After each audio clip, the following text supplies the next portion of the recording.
The forest seemed to live on its own, isolated and silent, as if it were protected from curious eyes. The GPS had led them there, but the device was failing, unable to find a reliable signal. They were in the heart of unknown territory, with no map and little information about what they might encounter. Fear was starting to settle in their hearts, but there was also a palpable excitement, almost electric. They were about to explore one of the most mysterious and unexplored places on the planet. The group of explorers consisted of 4 people. Daniel, the leader, experienced in extreme expeditions. Sophia, a curious biologist with a thirst for knowledge. Leo, the skeptic, always searching for logical explanations for everything. And Anna, an archaeology student with a fascination for ancient symbols and forgotten cultures. Together, they were a mix of skills and personalities, but there was something that united them, the desire to uncover what lay beyond the borders of the known. "Are we ready for this?" Daniel asked, looking at the dense vegetation ahead. His tone was calm, but his voice revealed a tension he was trying to hide. The silence of the forest was thick, heavy, and seemed to swallow even the simplest sounds. "That's exactly why we're here," Sophia replied, adjusting her backpack. "We can't pass up the chance to explore something no one else has seen." Leo looked around, not saying a word. He was the most cautious of the group, and as much as he tried to maintain an indifferent expression, something about the environment made him feel uneasy. The forest seemed more alive than usual. The wind wasn't blowing. The leaves weren't moving. Everything was still, as if nature itself was on high alert. Anna was quieter than usual, her eyes fixed on the trees surrounding the group. She was fascinated, of course, but something about the place felt off. The trees were ancient, but it wasn't that which unsettled her. It was the strange symbols carved into several trees around them. She couldn't explain it, but she felt there was something there, something she shouldn't ignore. The sound of footsteps breaking the silence alerted them. Daniel gestured for everyone to stop. The tension in the air thickened, as if the forest were watching each of them. Leo let out an exasperated sigh, thinking the feeling of being watched was nothing more than paranoia. But Anna, with her sharp eyes, noticed something else. One tree ahead was different from the others. Taller, its bark seemed thicker and darker, and the symbols, they were there, deep, almost as if they had been carved with something more than just a simple human tool. "Look at this," Anna whispered, pointing to the symbols. "This isn't just art, this is something more." The group cautiously approached the tree. The air seemed to grow heavier as they got closer. Daniel was the first to touch the tree's bark, his fingers gliding over the symbols. Feeling the strange vibration that seemed to emanate from within, a shiver ran down his spine. Something was wrong. He could feel it, but couldn't explain it. "Don't touch that," Leo said, already stepping back. "Something's not right. It's not normal for those marks to be so deep." But Sophia was already crouching down, pulling out a camera to document the moment. "I think it's worth investigating. These marks might be older than anything we've ever seen." It was then that the absolute silence of the forest was broken. The sound of something moving in the shadows, quick and silent, sliced through the air, making them all turn at once. But there was nothing visible. No creature, no being. Just the feeling that they were being watched by something hiding deep within the forest. "Let's keep moving," Daniel said, trying to stay calm. But as they took their first steps toward the clearing, the sense of discomfort only grew. Something was following them, something invisible, something that knew exactly where they were. And even more terrifying, something that seemed to be waiting for the right moment to act. The group moved forward in silence, the forest around them seeming to close in. making the path denser and harder to navigate.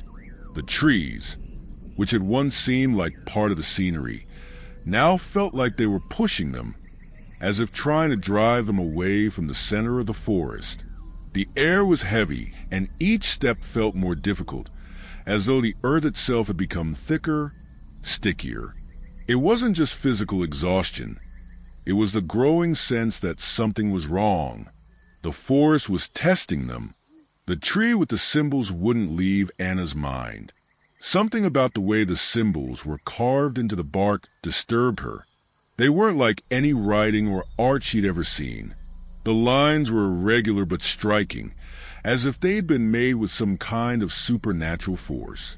The idea that the tree was just a simple sculpture of nature seemed absurd, and the thought that it could be something more sent a constant chill down her spine.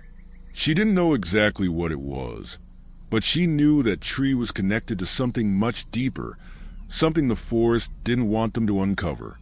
"Daniel, we need to take a closer look," she said, her voice tense.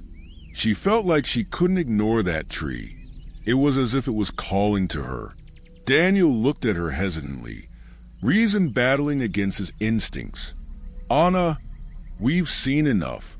The forest doesn't seem to want us here. We need to leave before." But before he could finish his sentence, the sound of a branch snapping to his left stopped them in their tracks. They all turned wide-eyed, searching for a logical explanation, but there was nothing. No animal, no creature, just the muffled silence of the forest, swallowing every sound. "It was just the wind," Leo said, trying to hide the discomfort in his voice. "Let's get out of here." However, before they could take another step, an indescribable feeling enveloped them. It was as if nature itself had stopped to watch them.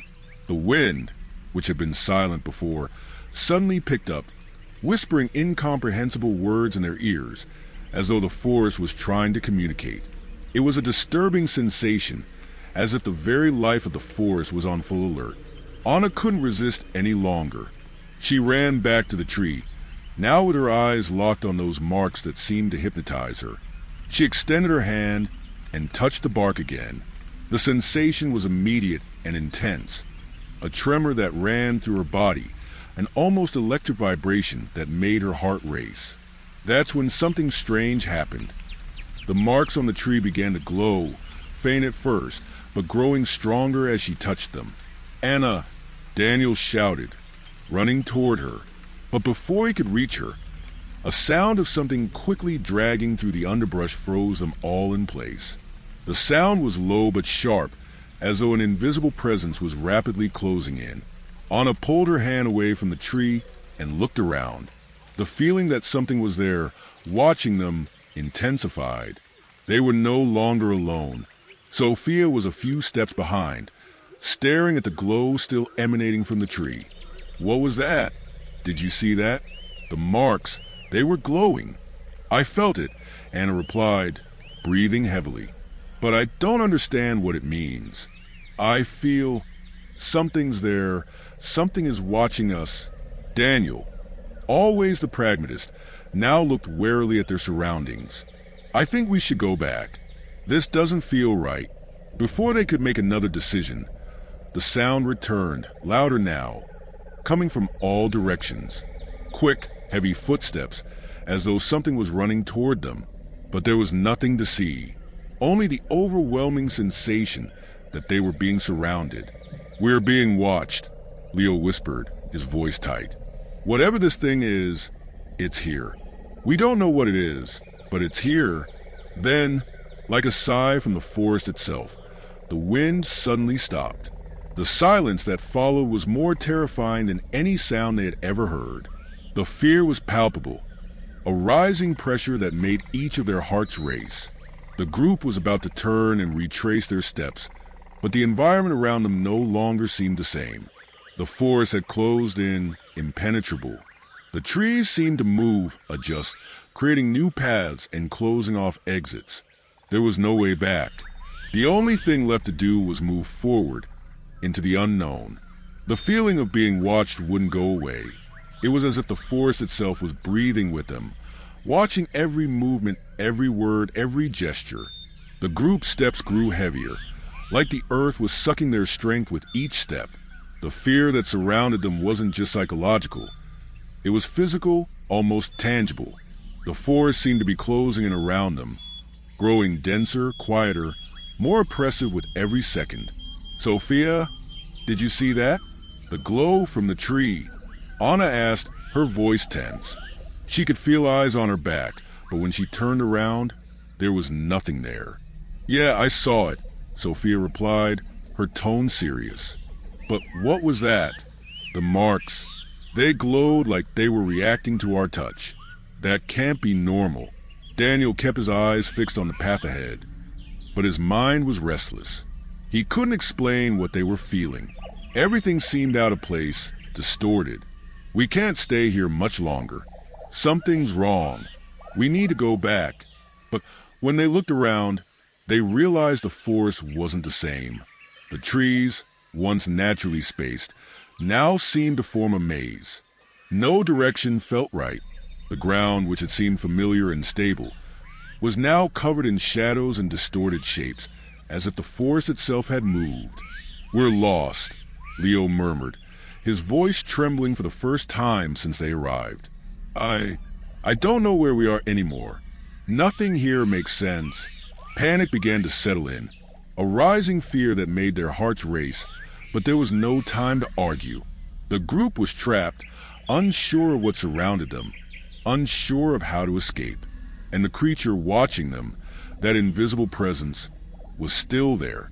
They could feel it. Then the sound returned, the same sound they'd heard earlier, but much closer now. It was as if something was running between the trees, moving quickly without making a sound. But there was more. There was a rhythm, a pattern, like the creature was toying with them, anticipating their moves, knowing each step before they took it. "We're being hunted," Daniel said, his voice low, as if he already knew the truth. "This thing, it knows where we are." The group moved in silence, following an uncertain direction, but they all knew they were being led by something else. It wasn't the forest that was guiding their path anymore. It was the presence watching them. And worse, it seemed that the more they tried to distance themselves, the closer they got to that invisible entity. They reached a clearing. The moon, visible between the trees, cast a faint light on the ground, but what they found there made them stop abruptly. In the center of the clearing was a large flat stone, with symbols similar to the ones on the tree. But this stone was different. It wasn't just an inscription.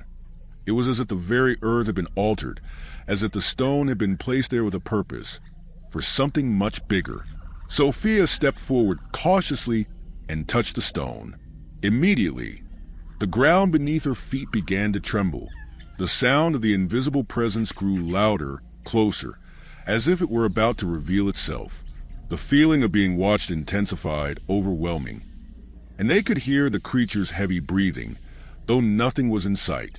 She's here," Anna whispered, her eyes wide, her arms involuntarily raised, as if she could feel the pressure of the invisible presence pressing against her. "She found us." In that moment, the atmosphere of the forest shifted. The air became thick, almost suffocating. The sounds merged, forming a cacophony of incomprehensible whispers. The shadows began to move, stretching, as if the forest itself were being warped. What had once been an exciting exploration now felt like a nightmare closing in around them. Daniel looked at the group, his eyes reflecting a mixture of desperation and determination. "We need to get out of here. Now." But before they could take the first step, a figure emerged from the darkness, not fully visible but undeniably present. It was tall, taller than any of them. The outlines were vague, blurred, but the presence was unmistakable. Its eyes glowed for a moment, reflecting a faint light, as if waiting for something. And then the creature moved as fast as the wind. Escape was impossible. They were deep in the forest now, and there was no going back. The creature knew where they were, and the only thing left was to face whatever it was. The air grew colder as the creature drew nearer. The sound of footsteps, light and quick, seemed to come from all directions, yet their eyes couldn't register anything. They were surrounded, and the pressure around them was suffocating. The shadows of the trees stretched distorted, as if they were alive and twisting to reach the group. Daniel, gasping for breath, looked at the others, his eyes wide with the sense that something much bigger than them was about to reveal itself. We have to figure out what's going on," he said, his voice strained with tension. "That tree, the stone, they must be connected." "You're right," Sophia responded, her jaw tight. "Something is keeping us here. Maybe this creature is just a symptom, a guardian. Something tied to what's trapped in this place." She turned toward the tree, which now seemed more imposing, its markings glowing faintly as if they were alive, pulsing in sync with their quickened heartbeats. They needed to understand what the tree meant, what it was hiding, but as they drew closer, an indescribable sense of dread overtook them, as if the tree were closing in, pushing them away even further. Anna was the first to touch the tree again, hesitant but determined. Her hand trembled, but as soon as it made contact with the rough surface, the markings on the roots began to glow intensely, nearly blinding them with their fiery light. The tree shuddered, and a wave of energy coursed through the earth, making the ground tremble beneath their feet. A voice whispered, inaudible but felt deep in their minds, invaded their consciousness. It was an ancient voice, incomprehensible, seemingly coming from within the tree itself. "You are the next to take the place of the others." The group's bodies froze. The sensation of being watched, not just physically but deeply, was unbearable. The tree was not just a portal. It was a link between dimensions, a convergence point for forces beyond control. The fear became tangible, a pressure in their chests that seemed impossible to expel. "We're trapped, aren't we?" Leo murmured, looking up at the sky as if it were the last thing he could reach. It brought us here." Daniel took a step back, his gaze fixed on the now distorted clearing. "The creature, the invisible presence, it's the guardian of the portal. It's testing us, watching us. Maybe we're the next sacrifices." But as he stepped back, he tripped over the stone in the center of the clearing, a cold stone marked with the same symbols as the tree. When he touched it, something unprecedented happened. The stone began to shake, and a crack slowly opened in its center, revealing a pulsating green light, warm and cold at the same time. "Sophia!" Daniel shouted, frantic. "The stone! Look at this!" Sophia quickly stepped forward, her eyes fixed on the widening fissure. And as she looked inside, something strange overwhelmed her. Images began to appear before her eyes. Visions of other people, other teams who had tried to explore the forest and disappeared without a trace. She saw her own reflections, but distorted, as if they had been warped by the tree's presence. It felt as though she were being consumed by something beyond her understanding. But suddenly, she felt the force of Daniel's hand pulling her away, and she was dragged backward. "Are you okay?" he asked, his eyes filled with terror. Sophia looked at him, but didn't respond immediately. She didn't know what she had seen, but she knew the images she witnessed were connected to the tree and the invisible creature. The feeling that they were about to be consumed by something beyond human comprehension lingered in her mind. I saw people." "No, it wasn't exactly that," Sophia stuttered, at a loss for words to describe the experience. "There were other teams. They also found the tree. They disappeared." "So we're not the first," Leo said, his voice low, as if reality was finally sinking in. "We're not the first ones to enter the forest. They were drawn in the same way we were." Fear began to take hold of them, like a fog that spread slowly, suffocating them in its overwhelming embrace. They started to realize they were not just explorers, but part of an ancient, relentless cycle, where those who touched the tree became part of something much greater than they could ever imagine. And then, the sound of dry leaves rustling in the dark night came again, like a warning. It wasn't footsteps, but a distant whisper, a threat they could barely comprehend. The guardian of the forest was closer than ever, and with it, the end was approaching, faster than any of them could predict. The green light from the fissure in the stone vanished as suddenly as it had appeared, leaving a sense of absolute emptiness in the air. The group, though terrified, knew the situation had become even more dangerous.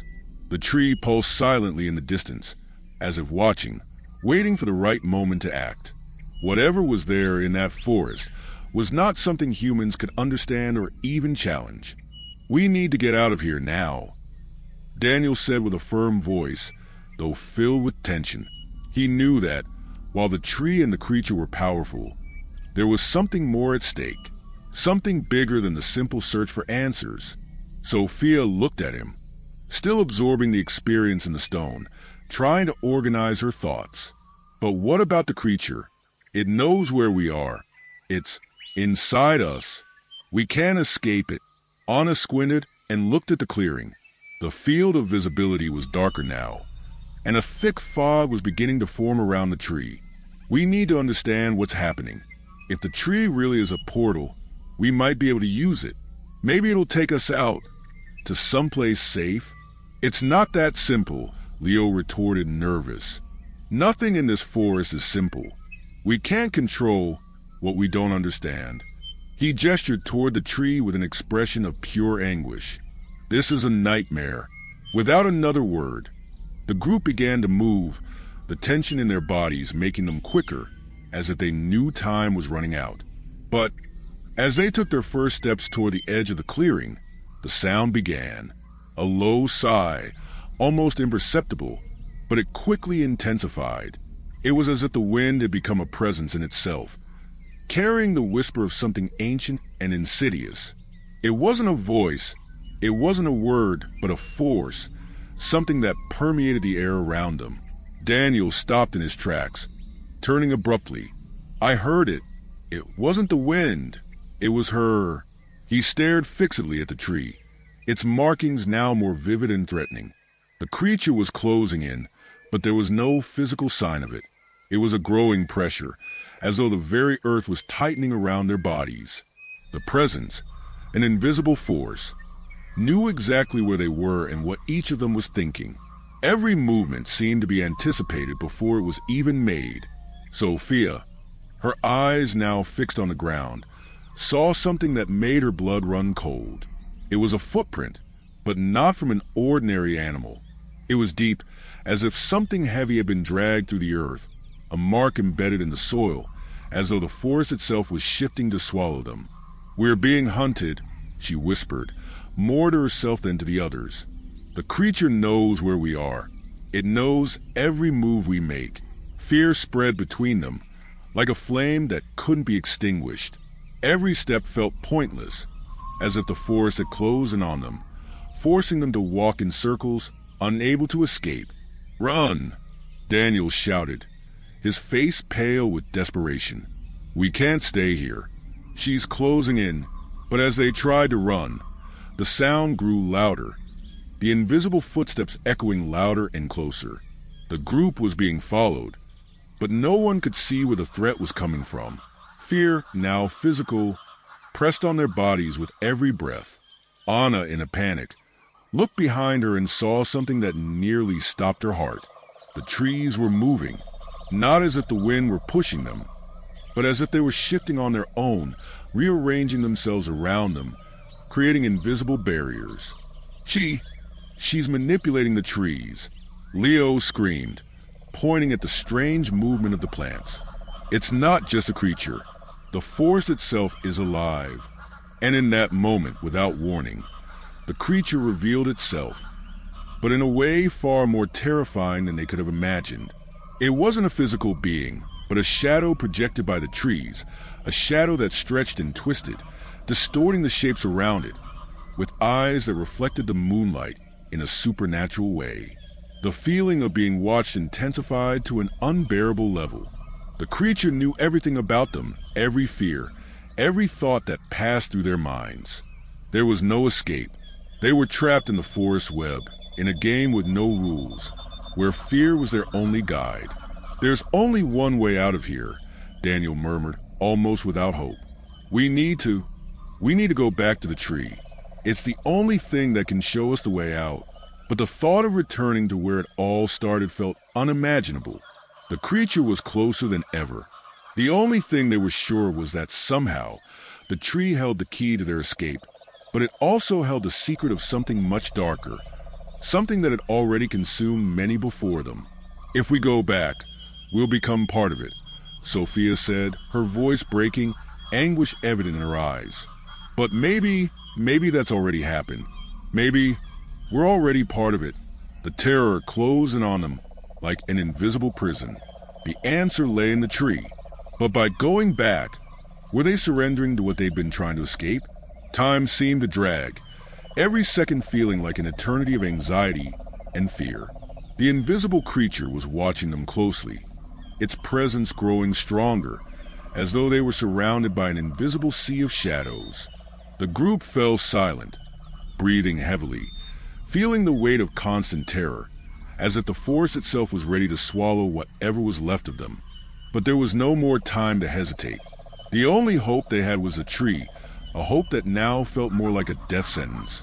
The tree, with its ancient marks and cryptic symbols, was the starting point for something beyond human comprehension. Whatever it was beyond what they could understand. "We have to go now," Daniel said, breaking the silence. His eyes were empty, as if fear had wiped out any trace of humanity in him. He took the first step toward the tree, feeling the pressure of all the forces of the forest converging on him. "Or we'll die here." Sophia hesitated, but knew there was no choice. With one last look at her companions, she followed him, fear rooted deep in her soul. Each step felt heavier than the last, as if the ground was trying to drag her down. As they neared the tree, the air seemed to change. The temperature dropped, and a sense of oppression overtook their bodies, as though they were about to cross an invisible line into something that was no longer part of this world. The creature was there, still invisible, but its presence was known, like a primal force feeding on fear itself. They knew they were being watched, but they couldn't see what was watching them.